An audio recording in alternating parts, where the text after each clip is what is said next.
When their village was destroyed by anomalous creatures in the night, only these 5 were fortunate enough to escape, with a singular goal in mind: to study and control the anomalous, so nobody else ever has to experience this pain. Our storyteller for this run is Randy Random, set to losing his fun, and I chose the first reasonable randomly generated landing site, which ended up being this temperate forest tile in the middle of the boonies. We chose a fluid ideology, starting with collectivist as it feels almost fitting for this colony of survivors banding together to seek revenge for their fallen comrades. Our pawns are Acrid, a crack shot skilled in construction and mining; Arome, a socialite who is passionate in cooking and crafts; Dastardly, a skilled animal handler who also happens to be the only member of the group with even the smallest passion for science; Scuvy, a skilled warrior who moonlights as a deft farmer; and finally Watcher, a jack of all trades who will be assisting in farming and construction. Back on the Rimworld, I search for a tile for a suitable area to begin a new village. Eventually, I choose this nice open space in the southwest to set up our tribal hall, which will be the epicentre of our activities. I also set down a growing zone for rice on a nearby patch of rich soil. It is incredibly important we get food production into gear ASAP if we are to survive for long. Quickly, my pawns get to work moving all of our starting materials down to the stockpile I placed in our planned tribal hall, and the builders get to work on the structure itself. Whilst Acrid and Watcher were building the hall, Scuvy has already got to work planting our rice. Do you want to see your name in these videos? Do you want to see my videos early? Do you want to support me in making these videos? If your answer to any of these questions is yes, then support me on Ko-Fi at any membership tier using the link in the description to get these benefits. At the moment, the tribal hall is less of a hall and more of a big empty room, so it's time we actually get some furniture moved into it, starting with a table and chairs. There's no point having a table with no food to put on it, however, so I wall in this area on the left to make a little kitchen. As for the stove itself, I placed the blueprint, but we didn't actually start with any steel, so I need to go do some mining before we can build it. Before any of that can happen though, it's midnight already and everyone settles into sleep on the floor for the night.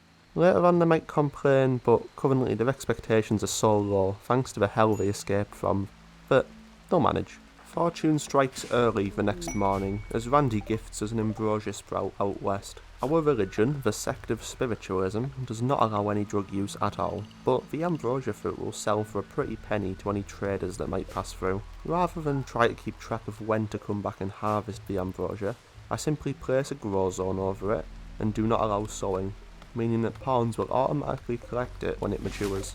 With some steel finally mined, the stove can get built in the kitchen and we can set up a forever bill for the finest tribal delicacy, pemmican. Being tribals, we're a long way off any sort of methods of freezing food, so preserving it as pemmican is basically our only option for long-term food storage. Speaking of food, Dastardly has found a doe out in the woods, and with his mere level 4 shooting skill, is struggling slightly to hunt it.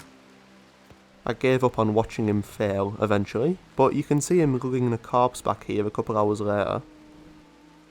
He then sits down to start researching complex furniture, as the sooner we get everyone real beds, the better.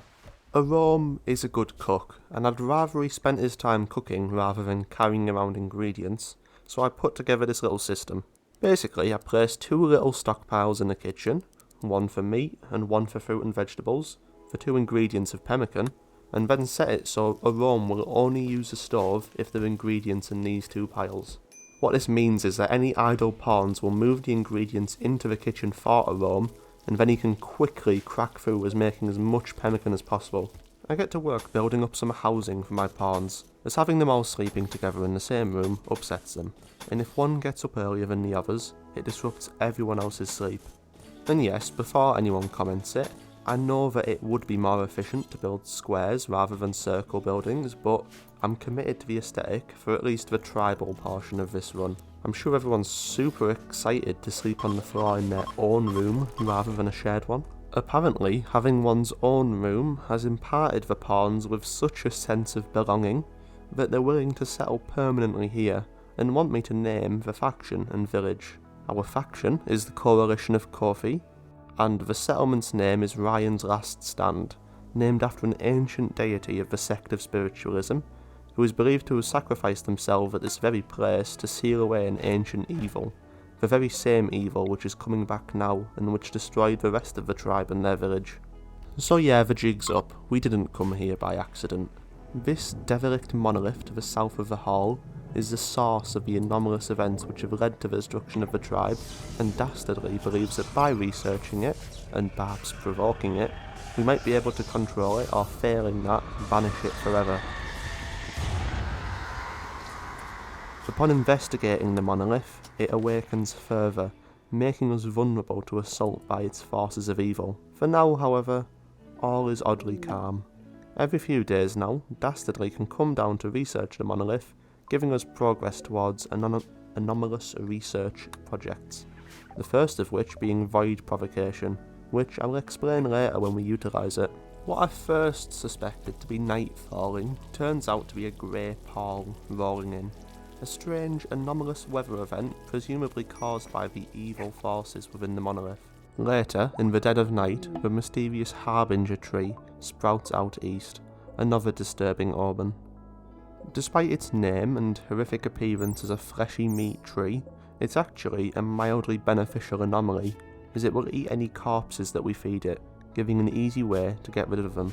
Randy's just having fun with us now, as early the next morning, an even greater threat emerges. A psychically invisible creature uncloaks near Watcher and Scovey as they work in the fields in the mid-morning. I quickly retreat them back to the tribal hall, where I congregate everyone together to help fight the thing. Oh Rimworld, you and your hit detection. The creature is called a sight stealer, and thankfully seems to be a bit of a glass cannon, able to put out a decent amount of damage but quickly falling to our arrows and clubs. I had the idea to try to capture it in one of those huts I built, but the room wasn't nearly secure enough and the creature would have quickly escaped, so I decided to just beat it to death. The corpse is quickly taken away to the Harbinger trees, which it seems can eat literally anything. With all the time outside in the pall, Scovey has a mental break and runs to hide in their room. It was at this moment I realised that Scovey had the jealous trait, meaning they will take a mood hit if anyone else has a better bedroom than them. In this case, with everyone's room being essentially the same, the only difference is that Dastardly's room is less dirty. Down at the farm, I've planted some cotton for crafting and heel root for medicine, as well as changing our main food crop to corn, as it gives us more food for the same amount of work. It's not long until the complex furniture research finishes, and I get started on stone cutting, as well as building everyone a bed so they can finally sleep on something which isn't the floor. I then also built them all end tables and dressers to make their rooms even better. In the middle of the night, while everyone rests, the region is struck by a psychic wave, specifically targeted at ruining every squirrel in a mile radius's day. Subsequently, they all go into a maddened manhunter state. They are just squirrels though, so I'm not too worried. I do draft everyone still, just to make sure no one gets their ankles nibbled while I'm not looking, and then send out Watcher for a bit of squirrel clubbing. I think the threat is over, and then Aquid gets caught out in the open with just their bow, so they end up running away comically whilst I'm not paying attention. They then miss an arrow shot from point blank range, and end up needing to punch the thing. There is a festival of the sect of spiritualism coming up in a week or so I begin building a temple in preparation for it. I build it right at the foot of the monolith, and continue the circular theme I have going with all the rest of the buildings. As soon as the temple's walls are up, before I even decorated the thing, I start a ceremony to promote a Rome to a priest of spiritualism. A Rome is our most socially skilled pawn, so it makes the most sense to promote them, as the role requires a level of charisma to effectively convert and counsel people. This will stop everyone being upset about not having a priest, but a Rome will take a small mood hit, because they don't have a cape, which a priest of this ideology is meant to have. To craft a cape, we need to research complex clothing, which I'll start after the stone cutting research finishes. I slightly better decorate the temple the next day. Once stone cutting does finish researching, we finally have access to some more robust building materials than wood. My building philosophy with the stone cutting bench is largely the same as with the stove. To save a Rome time running back and forth, We will make sure they only get stone chunks from these stockpiles right next to the bench, and then the pawns, which have nothing better to do, can bring chunks over, so a roam's time is used as efficiently as possible. You will also see here that I've built a new hut, as I'm hoping to bag a new recruit soon.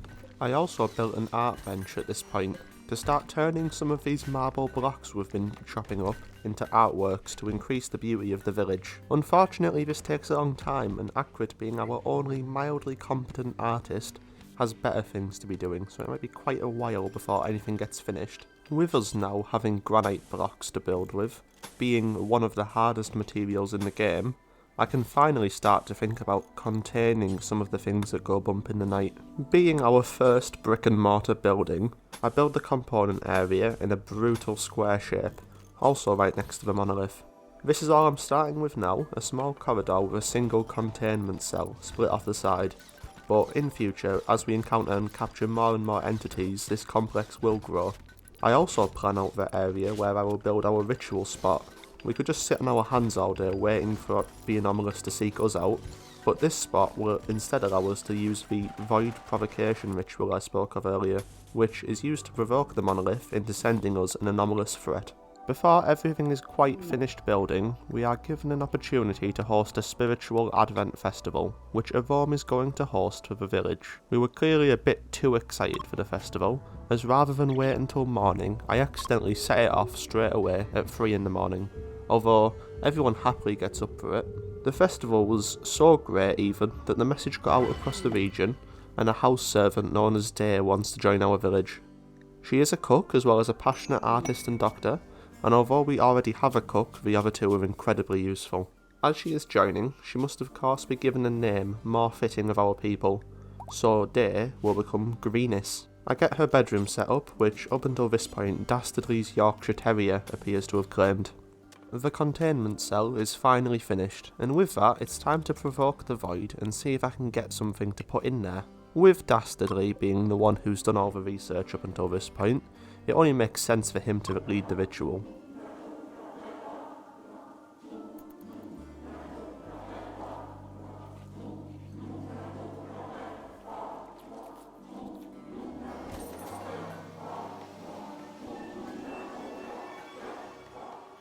The psychic shock from reaching across the threshold temporarily renders Dastardly comatose, but it appears the ritual worked. Thankfully, he's only out for a few hours, and just after he wakes, the void sends its reply.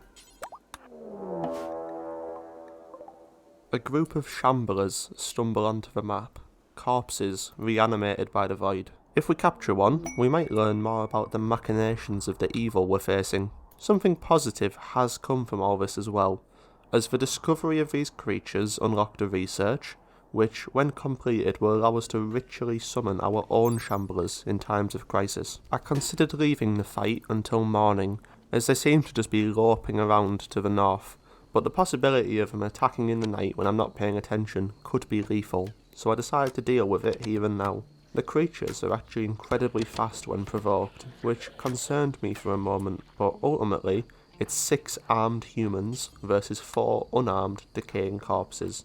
You don't get prizes for figuring out who's going to win. What I'm more concerned about is managing to keep one alive to study it. We kill the first 2, and then the third, and all that's left is this final skeletal shambler. Thankfully, he just goes down, and we can capture him to store away in the containment cell.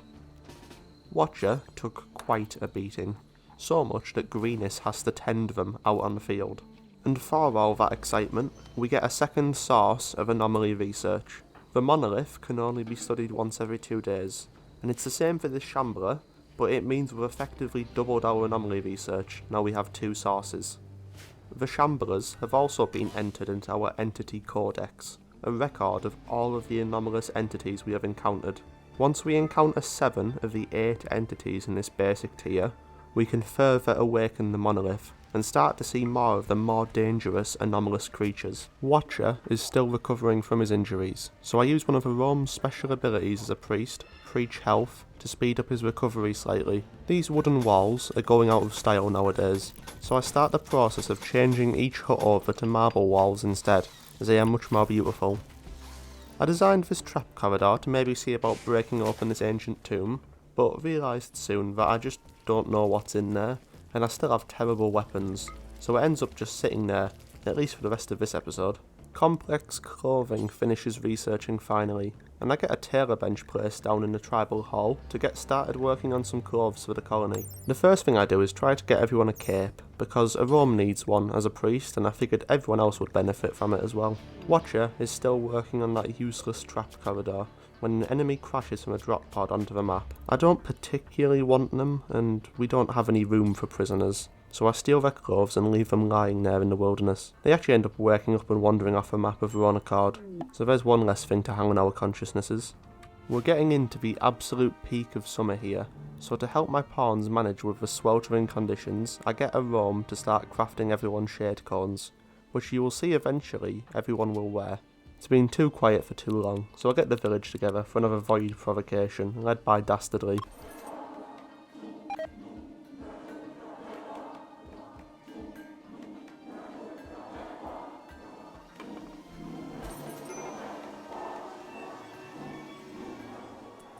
Dastardly, yet again, is knocked out by the ritual, and all we can do now is wait and see what the monolith plans for us. You can see Dastardly's new weapon we bought from a trader here, a crossbow called a nerve spiker, which stuns targets that it hits. A few hours later, the retaliation from the void arrives, this time in the form of strange clouds rolling over the landscape. This is a death pall, a cloud of archotechnological nanites called dead life dust, which can infect corpses, reanimating them into shamblers like those we saw earlier. We don't have any corpses lying around currently, but we'll have to keep an eye out for any animals that die, as they will reanimate into hostile shamblers. Even with no enemies coming of this event, the atmosphere is incredibly oppressive. Just listen to the ambient sounds of the pall.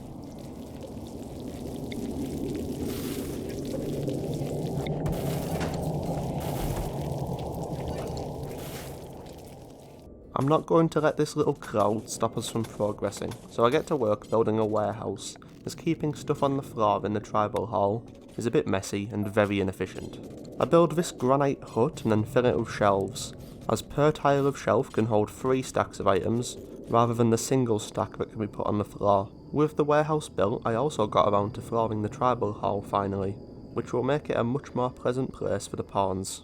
At 2 in the morning, a stranger came wandering out of the fog towards our village, with, of all things, a charge lance in hand. I'm immediately suspicious of her, but she wants to talk, so I'll send someone to see what she has to say. I sent a Rome over to speak to her, and as it turns out, she's some sort of insane genius, which wants to stay here and share her knowledge with us. She is also capable of transmuting steel into various valuable resources, which I completely forget to utilise. It all sounds far too good to be true, honestly, and it very well might be, but as they always say, no risk, no reward. I get to work building a hut for her, as up to now at least, she doesn't seem to be going anywhere.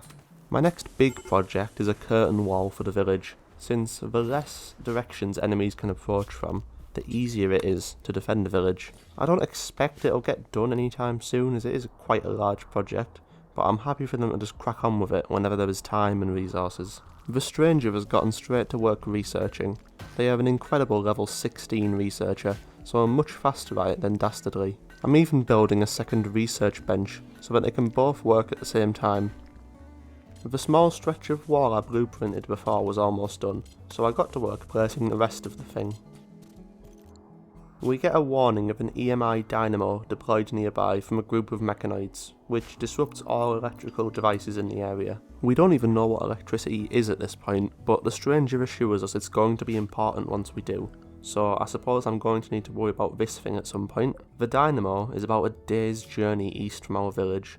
I'll have to select a party and send them off the tile to assault it. For their help so far, I almost trust the stranger, so I'm going to name them now as one of our own.